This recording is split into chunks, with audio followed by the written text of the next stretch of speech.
With more now on the top story, the downing of a Russian jet on Turkey's border with Syria. I have with me now Enes Bayrakli. He's a political researcher at the SETA Foundation. Now, Enes, thanks for joining us this morning. The downing of the jet on Tuesday was the first by a NATO member in half a century. Turkey says it's trying to protect its territory. Russia says it's trying to operate, sanctioned by the Kremlin. How do we read this situation?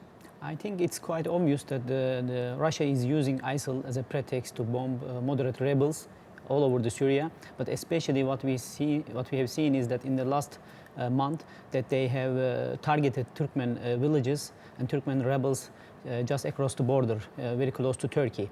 And as a result of this, there was an influx of refugees coming from this region, and they were also probing Turkish airspace. Many times they violated Turkish airspace in the last 2 months, and Turkey made it quite clear that it is not going to tolerate these kind of provocations. And consequently, we have seen that the Turkish warplanes attacked and brought down this Russian jet. Yeah, and it's obviously a situation that's made other NATO members very nervous indeed. Now, where does this leave NATO in regards to NATO's support of Turkey? Are they going to support Turkey in this situation? Yes, NATO already made a statement, and they said that they support Turkish claims. And actually, this Russian jet has violated Turkish airspace, and Turkey was right to bring down this Russian jet. And because Turkey is also part of NATO since 1950s, and we have a long history with NATO.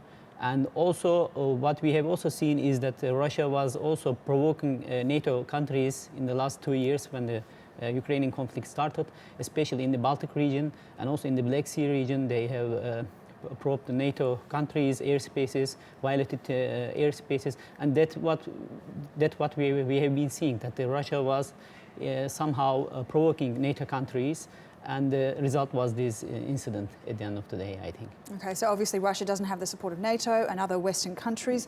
Where does this leave Russia then moving forward?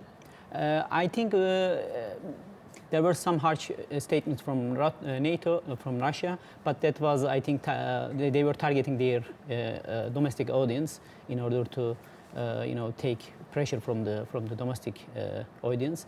But we will see that in the coming days the tensions will go down, and we will see that the situation will de-escalate, because both sides doesn't have really no advantage from a